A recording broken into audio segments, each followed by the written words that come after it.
They call her emotionally intelligent. He calls her intimidating, but what he perceives as intimidation isn't arrogance, it's sovereignty. She doesn't bend to soothe him.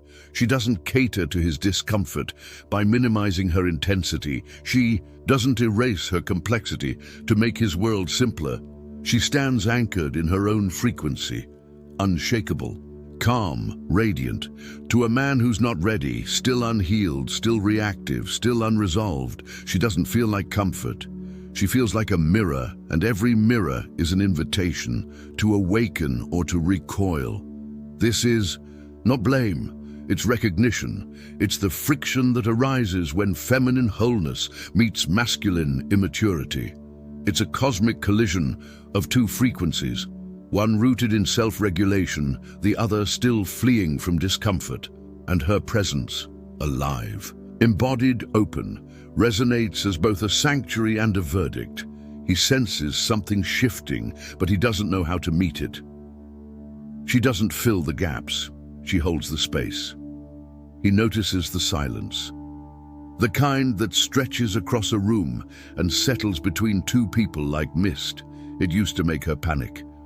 In the early days, she would fill it with reassurance, with explanations, with phrases like, "What's wrong?" or "Are you okay?" She would leap across the void like a child trying to rescue a bird from the middle of the road. But not now. Now she lets the space breathe. She allows the silence to speak in its own tongue. She knows that what isn't said is often more revealing than what is. She sits still, her hands resting softly in her lap, her eyes neither confrontational nor pleading, just present, unmoved, and in that stillness something powerful begins to unfold, not in her but in him, because he realizes no one is coming to rescue him from his own discomfort. She will not overfunction to underexpress his avoidance. She will not absorb the weight of his emotional absence just to make the air feel light. This isn't withdrawal, it's spiritual restraint, it's conscious containment. She has learned to hold space, not as a tactic, but as a sacred act of reverence. She understands that real intimacy can only emerge from truth, not performance. And the truth is, if he cannot enter the silence with presence, he is not ready to be met. He mistakes her stillness for punishment. He thinks her quiet is a test, but it isn't. It's just the first time he's been invited to meet a woman who no longer translates his silence into her unworthiness. She simply waits, and in that waiting, he either rises into presence or he reveals the void he hoped she'd keep filling. But she won't. Not anymore. She names her needs as affirmatives, not hopes. There is a distinct tone in her voice now. It's not sharp, it's not loud, but it's undeniable. It carries the vibration of someone who no longer negotiates her needs through silence, who no longer bends her longings into shapes small enough to be accepted. She speaks in full sentences, not as requests, as truths. I need presence. I need depth. I need consistency. He blinks as if he's waiting for her to laugh afterward, to soften it with, "But only if that's okay with you." But she doesn't. She's not joking. She's not checking to see how it lands. She is naming. Once she would have coated her needs in sugar. "I know you're busy, but I'd love if we could maybe spend more time." Once she would have spoken through hope, through appeasement, through fear, but now her language has changed, not because she's angry, because she's grown. Needs are no longer something she apologizes for. They are the architecture of her relational integrity, and he doesn't know how to respond, because he was trained in a world where women express desire as wish, as emotional ornament, not foundation. He feels cornered by her clarity. He calls it pressure. But what he's really feeling is the unfamiliar weight of being asked to show up fully. No ambiguity, no decoding, no emotional labor on her part. Just truth, offered clearly, with grace. She doesn't weaponize her needs. She doesn't demand, But she does not dilute them either, and if he cannot meet her there, if he responds with silence, with withdrawal, with defensiveness, she will not shrink. She will not campaign for connection. She will know. This is not refusal. It is revelation, and she will walk on, not in bitterness, but in self-honoring. She stays rooted when he drifts, he disappears, not always physically, sometimes just energetically. His messages become shorter, his eyes more distant.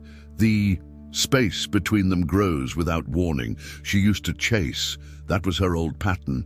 As soon as he pulled away, her nervous system went into overdrive. Was it something I said? Maybe he's just overwhelmed. I should give more. I should be softer. I should fix this. She would text, call, offer emotional openings that weren't reciprocated. She'd shapeshift, hoping he'd return to the version of him that once leaned in. But what she didn't see then was that her chasing only taught him how to leave with power. Now she does something different. Now she stays rooted, not out of pride, out of wisdom. She's learned that chasing a man in retreat is like trying to hold onto fog. She stays where she is, in her body, in her breath, in her center, and from that grounded place she watches, not with coldness, but with clarity. She observes the pattern, she names the energetic withdrawal, and she doesn't beg for return, because she has learned that true intimacy does not require pursuit. It requires presence, and if his presence is inconsistent, she will not compensate with her over-availability. He might sense the shift. He might feel confused. He might even accuse her of being distant. But she is not distant. She is here, fully waiting, but not waiting for him. Waiting for truth, and if he doesn't come closer, she won't walk toward him. She will simply remain, grounded, clear, uncollapsed. And in that stillness, something sacred becomes visible. The man who is ready will move toward presence. The man who is not will mistake her rootedness for rejection. So the way she remains in her wholeness. She sharpens her edges instead of softening them.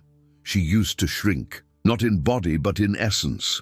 Whenever her power threatened someone, she'd soften her words, tuck in her light, and wrap her fire in gauze. She called it empathy. But it was survival. It was the unconscious belief, if I'm too much, I'll be left. So she made herself easy to hold, palatable, predictable. She'd swallow her truth just to keep the peace that never actually kept her, until one day she couldn't anymore. Because to keep peace with others, she was at war with herself. Now she's different. Her edges are not sharp out of spite, but out of self-respect. She doesn't insult. She doesn't lash, but she says what is true, without apology, without the unnecessary preface. That won't work for me. No, thank you. I'm not available for that kind of dynamic. These phrases land like sacred boundaries, not threats, but lines of sovereignty. And when he hears them, he flinches. He was raised on women who over-explained, who said yes out of guilt. He was taught to call clarity coldness. But she is not cold. She is clear. And clarity, to the unready man, feels like ice, because it offers no wiggle room, no invitation to manipulate, no open doors for passive control. She stands in her sacred no as an act of devotion to herself. And in doing so, she becomes magnetic, not because she's performing, but because she finally stopped. She reflects back without absorbing. He raises his voice. His words come quick, sharp, fueled by something older than the moment. You're always doing this. You make me feel like I'm never enough. You're too intense, too emotional. Before, these words would have struck her like arrows. She would have folded, questioned herself, spiraled into self-doubt. She would have wondered, am I really too much? Did I provoke this? Maybe I should explain myself better. But not anymore. Now she sees it for what it is, a projection, an overflow of his inner chaos searching for a container. But she is not his container. She is a mirror. She doesn't fight back. She doesn't over-justify. She simply returns his energy with reflection. "I hear that you're upset," she says calmly, "but I won't carry blame for your emotions." Her voice is even. Her face is open, but unmoved. To him, it feels like dismissal, but it's not. It's sacred detachment. She knows the difference between compassion and self-abandonment, between presence and absorption. She knows that holding space does not mean holding blame. He wanted a reaction. Instead, he finds a boundary. And in that moment, he faces something more confronting than conflict. Clarity. She's not cold. She's not distant. She's just done absorbing energy that was never hers, and so he's left alone with his reflection, his anger, his shame, his confusion, not because she wants to punish him, but because she no longer volunteers to carry his storm. She reflects him and stands still, unmoved, unshaken, free. She offers presence, never seeks permission. She used to ask without realizing it, "Is this okay? Do you mind if I—" Her voice, her body, her energy, always negotiating for space. Even her joy came with a question mark. Even her love came wrapped in caution. She wasn't weak. She was trained, conditioned to believe that being in her fullness required approval. But that was before the initiations, before the shedding, before she remembered that her presence is not a favor, it's a field. Now she enters the room softly, but fully. She doesn't ask if there's space for her. She is the space. She sits, she speaks. She breathes as if she belongs, because she does. She offers herself, not as an audition, but as an offering. "I'm here. If you're ready, meet me here. If not, that's okay." There is no grasping in her voice, no need for validation, no effort to convince. She's not waiting for him to crown her presence as worthy. She's not shaping her radiance to match his capacity. She simply exists, whole, grounded, luminous. To a man still tangled in his insecurities, this feels radical. He might call it too independent. He might say, "You don't need me," and he'd be right. She doesn't need him. She chooses him if he meets her. That is the miracle. That is the difference. She doesn't seek permission to be. She doesn't shrink to fit. She doesn't perform availability. She simply arrives, open. And if he's ready, truly ready, he will feel the sacredness of her presence, not as pressure, but as grace. She loves without ledger. There was a time she kept score, not out of malice, out of fear. She counted the texts he didn't send, the apologies she never received. The way she always reached first, stayed longer, gave more, and each unreturned gesture made her feel smaller. Like love was a scale, like affection had to be earned, measured, balanced. She called it fairness, but it was exhaustion, because that kind of love, the kind that needs tracking, is not love. It's survival. But something in her broke, or maybe something awakened. She stopped loving to be loved. She started loving because love lives inside her. Now when she loves, it's without grasping, without counting, without needing to know where it's going. She gives because it's who she is, not because she needs it mirrored back. She might still ache. She's not immune to heartbreak. But her love isn't bait. It isn't strategy. It's frequency.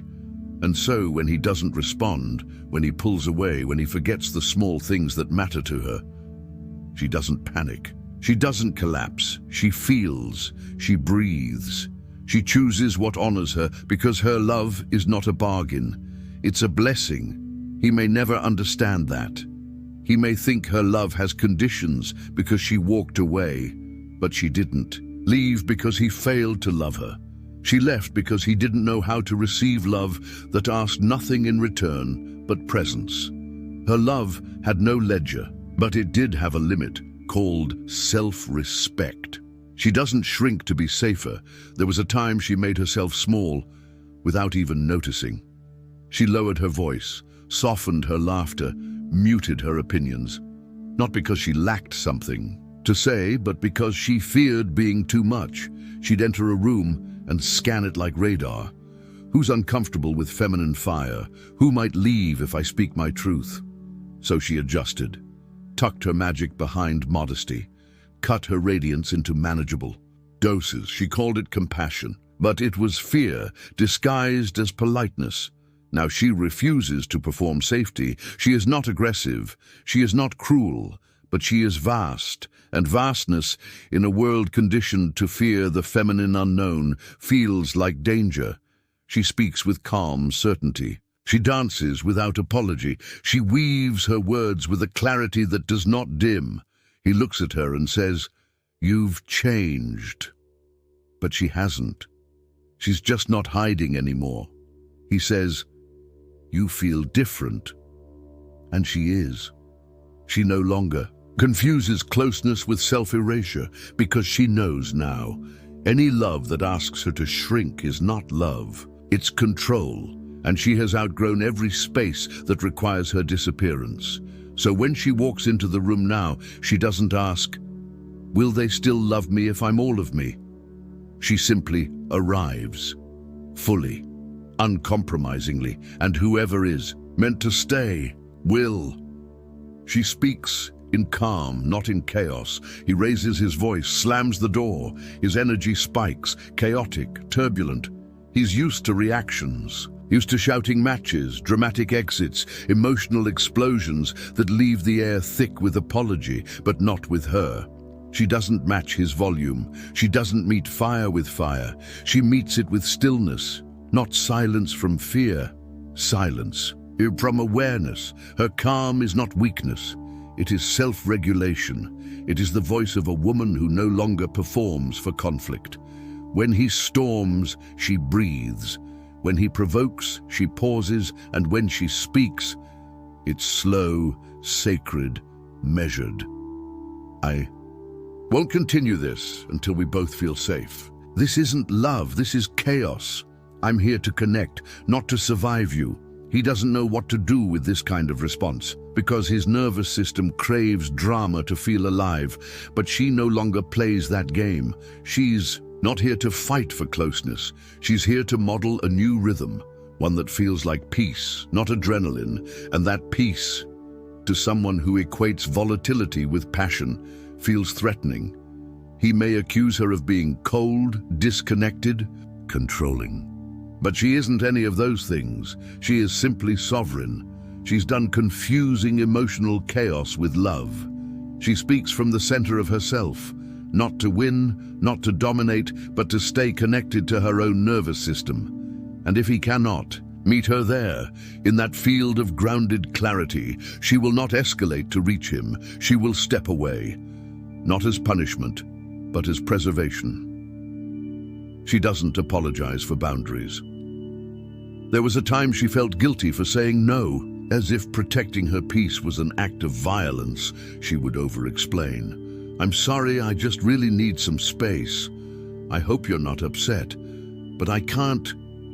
Her voice wrapped in disclaimers, her body tight with the tension of needing to be understood. But those days are gone. Now, when she says no, it stands on its own, without footnotes, without emotional cushioning, without the unspoken plea, "Please don't hate me for this." Because she has learned that a boundary is not rejection, it's revelation. It says, "This is where I end and you begin. This is how I honor myself and still honor you." To the unready man, it feels like a wall. But it isn't. It's a doorway, a chance to rise in mutual respect or step back without harm. And when he protests, "Why are you being distant? Why can't you just go with the flow?" She no longer defends herself. She no longer reshapes her truth to avoid his discomfort. Because she knows that the kind of love that can only survive without boundaries is not love. It's dependency. Her no is no longer an invitation to convince her otherwise. It is sacred, simple, final. She doesn't harden when she sets limits. She softens into them. Because boundaries are not about exclusion. They are the architecture of self-trust. And now, she doesn't feel guilty for protecting her energy. She feels grounded, clear, free. She doesn't seek validation, she radiates self-trust. She used to scan their faces, searching for cues, a nod, a smile, a look of approval that said, "You're okay, you're lovable, you're enough." She'd rehearse her words before speaking, edit her emotions, shrink her bigness. Not because she didn't know who she was, but because she feared who she was might be too much. She mistook being agreeable for being safe. She thought alignment meant accommodation. But now, she doesn't scan. She doesn't ask, "Is this okay? Do you agree with me? Do I make sense?" She simply speaks, not from defiance, but from knowing.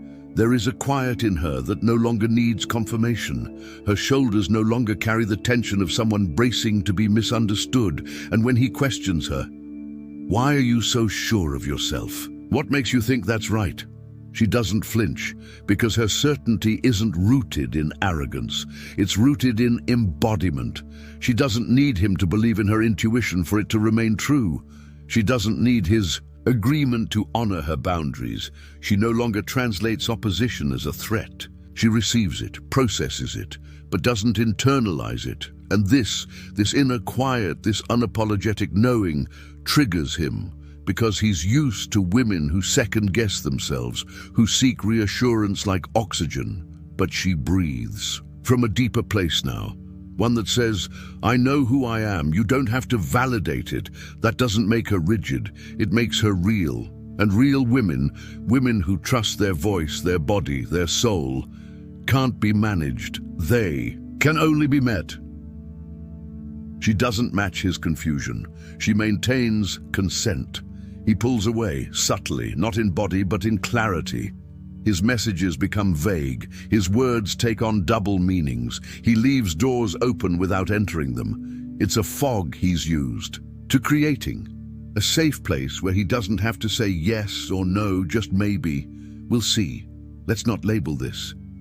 And once, she would have stayed in that fog, trying to decipher him, trying to become more desirable, more adaptable, more easygoing. She would have leaned in, offering softness as a way to elicit direction, but not anymore.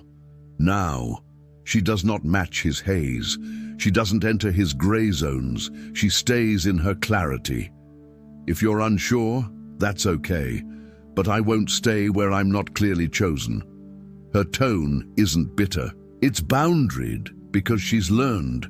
Confusion is not a reason to offer more of herself. It's a signal to step back into alignment. She doesn't chase ambiguity. She doesn't reward emotional withholding. If he cannot say what he wants, she will not guess. And if he says, "I'm just not sure right now," she responds, "Then I choose clarity for me." That's what consent means now, not just for her body, but for her energy, her attention, her future. She no longer consents to stay in dynamics where her intuition has to beg for coherence. She honors uncertainty, but she does not accommodate it, because staying in confusion costs her something sacred, her self-trust, and she's not willing to pay that price anymore. She doesn't carry his shadows as her own. He walks in with tension in his shoulders, unspoken fear in his chest, unprocessed shame in his gaze. And though he may not say it out loud, his energy speaks volumes. Something in him wants to be seen, but not fully, held, but not exposed, loved, but not unveiled. And when she starts to get close, really close, his shadows stir. Old wounds rise like smoke from a place he hasn't dared visit, but instead of facing them, he projects, "You're always so intense. You expect too much. You're making this complicated." Once, those words would have sunk into her skin. She would have taken them in, questioned herself, tried harder to soothe him. She would have dimmed her light to make his darkness feel safe. But now, she doesn't absorb what isn't hers. She sees the storm, but she doesn't become it. She says, "I see your fear, but I won't wear it." She no longer offers herself as a filter for a man who refuses to sit in his own emotional fog. She can witness his discomfort without making herself the cause of it. because she's done confusing projection with truth. She has done the work, faced her own shadows, met the parts of her that once begged for approval or feared abandonment, and because of that, she can tell the difference now, between his pain and her responsibility, between his silence and her worth. She can sit in the fire of misunderstanding without burning in guilt, and this boundary, this refusal to carry his shadows as her own, doesn't make her cold. It makes her clean. She becomes a mirror, not a sponge, and in that mirror he is given one of two choices: to blame her or to meet himself. She doesn't over-explain her evolution. There was a time when she needed people to understand, to know the why behind her decisions, to feel aligned with her shifts. She would narrate her growth like a guided tour, softening the discomfort it caused in others. I've just been going through a lot. I'm not trying to be distant. I still care, I'm just changing. She wanted them to come with her, to not feel abandoned by her expansion, to still see her as familiar, even as she became someone they no longer recognized. But now, she doesn't explain her evolution. She lives it. She stopped trying to narrate her metamorphosis to those who only understood the cocoon, because the woman she is now no longer fits the language of her past. Her boundaries don't need justification. Her radiance doesn't need permission. Her distance doesn't need apology. She knows that true transformation is often misread as loss by those who only knew her unfinished. So when he says, "You've changed," she smiles and says, "I have." When he asks, "Why are you so different now?" she offers no thesis, only silence, sacred and clear, because evolution isn't an argument. It's an unfolding, and she no longer seeks to be interpreted, only witnessed. Her life is her language now. Her presence, her clarity, her choices, they speak for her. And those who can meet her in this new vibration the rest will call. Her cold, distant, arrogant, unreachable, let them. She's not here to be understood. She's here to be herself. Finally, fully, quietly.